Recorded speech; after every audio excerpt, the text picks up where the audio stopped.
அரசியல் களத்துல பாத்தீங்கன்னா அதிமுக எனக்கு தெரியாதுல்ல. என்னன்னா தலைவர் போல பழப்பதற்காக குறுகிய காலத்தை நான் ஒரு அதிமுக காரன் புரட்சி தலை அம்மா தலைமை ஏற்று செயல்பட்டு இது யாருக்கா சொல்லுங்க?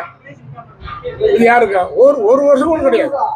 3 வாரம் தலைவர் மறைஞ்சு. எனக்கு என்ன ஒரு ஆசைனா, தலைவர் படத்துல என்ன பண்ணாரோ அது வாழ்க்கையில் இருந்தார், வாழ்க்கையில் என்ன பண்ணாரோ அதைத்தான் படத்திலையும் சொன்னார். அதெல்லாம் மக்கள் அவரை தொடர்ந்து இன்னைக்கு வரைக்கும் 67ல இருந்து இன்னைக்கு வரைக்கும் இந்த பூமியில ஆட்சி ஓடுவது புரட்சி தலைவர் எம்ஜிஆர் என்ற மந்திரம் தான். தைரியமா சொல்றேன்.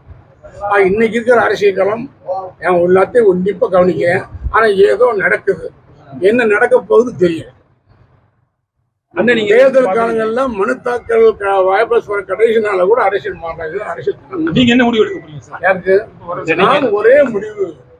என் உயிர் உள்ளவரை அன்னைக்கும் சரி இன்னைக்கும் சரி உயிர் உள்ளவரை புரட்சி தலைவர் எம்ஜிஆர் அவரது வழியிலும் அதை வகுத்து கொடுத்த புரட்சி தலைவர் அம்மா வழியிலும் தொடர்ந்து செல்வேன். அது ஒரு சிறு இருந்தாலும் நான் தயங்க மாட்டேன். தலைமையேற்றவர் வந்துட்டு அது பெரியவர்கள் கூடி. ஏன்னா நான் இன்னைக்கு வரைக்கும் எந்த பொறுப்பு எனக்கு கிடையாது, கொடுக்கல. நான் எப்படி சொல்ல முடியும்? நீங்க எம்பியா வந்திருக்கீங்க, எம்பியா வந்திருக்கேன். நீங்க கேட்கறீங்க அவங்க வரணும் போது 98 எம்பி நான் பண்ணிக்கிறேன். கட்சியில் இருக்கு, அவ்வளவுதான். அதிமுகவினுடைய தற்போது நிலையை பற்றி தொண்டனாக உங்களுடைய கருத்து என்ன? ஒருங்கிணைப்பதற்காக செங்கோட்டையன் போன்றவர்கள் முயற்சி பண்றாங்க. புரட்சி தலைவர் எம்ஜிஆர் புகழையும் புரட்சி தலைவர் அம்மா புகழையும் யார் குறைத்தாலும் நான் ஒத்து போக மாட்டேன். யார் என்ன பண்ணாலும் ஏன் வழி நான் போயிட்டு இருப்பேன். என்னுடைய எண்ணம் என்ன? புரட்சி தலைவர் எம்ஜிஆர் அவர்கள் வழியில் புகழ் சேர்க்கணும், புரட்சி தலைவர் அம்மாவில் புகழ் சேர்க்கணும். அந்த என்னுடைய எண்ணமே. அதை என்ன பண்றது எனக்கு கிடையாது. இல்ல உங்களுடைய நிலைப்பாட்டுல பார்த்தா எல்லாம் ஒருங்கிணைங்கிறது தான் உங்களுடைய கருத்து தெரியுது. அப்படி பார்க்கும்போது அது என்ன டைம் தான் வரும். அன்னைக்கு கவுண்டமணி சொன்ன மாதிரி அரசியல்ல இதெல்லாம் சாதாரணமா பாரு மாதிரி எடுத்துட்டு போக முடியாது. அப்படியே இருக்குங்க. சண்டை தடவை வீட்டுல இல்லைன்னா புதுசோட சண்டை வர்றது இல்லையா, மாமியார் மரும சண்டை வர்றது இல்லையா, வரத்தான் செய்யும். அப்படிதான் இருக்கு. அண்ணன் தம்பி தான் இங்கேயும் நிறைய பேர் இருக்காங்க. என் வீட்டுல இருக்கு, அண்ணன் வீட்டுல இருக்கு, எல்லா வீட்டும் இருக்கு. சண்டை அப்படித்தான் வரும். ஆனால் என்ன சண்டை நடந்தாலும் இறுதியில் புரட்சி தலைவர் எம்ஜிஆர் வகுத்து கொடுத்த பாதை அவருடைய புகழ். புரட்சி தலைவர் அம்மாவை சிறப்பான ஆட்சி அவர்கள் ஒரு சிறிய பெண்ணாக நடந்தது.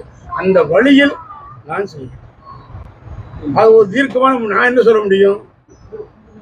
அந்த எப்படி கட்சிக்கு உழைச்சல் எல்லாருக்கும் தெரியும். இருக்கிற மக்கள், தமிழ்நாடு மக்கள் அனைத்து இருக்காங்க, குறிப்பா தாய்மார்கள் வரும்போது பாத்தீங்கன்னா உங்க கருத்துப்படி ஒன்றிணைய வேண்டும் என்ற கருத்தை நாங்க எடுத்துக்கலாமா?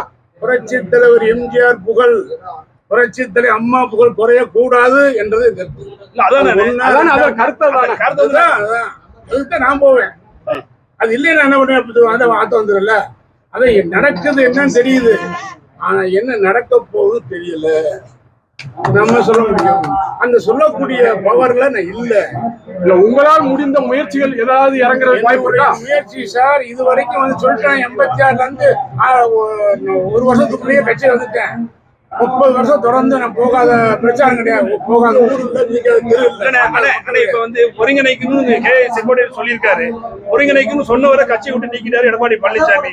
அப்போ வந்து நீங்க சொன்ன முடிவுக்கு எதிராக இருக்காரு நம்ம நினைச்சுக்கலாமா? அந்த விஷயத்துல அதெல்லாம் அரசியலா இருக்கு சொன்னாங்க. அரசியல்ல சாதாரணம் வரும், அப்படியே போயிருக்குமா? ஏதோ ஒரு முடிவு வரும்.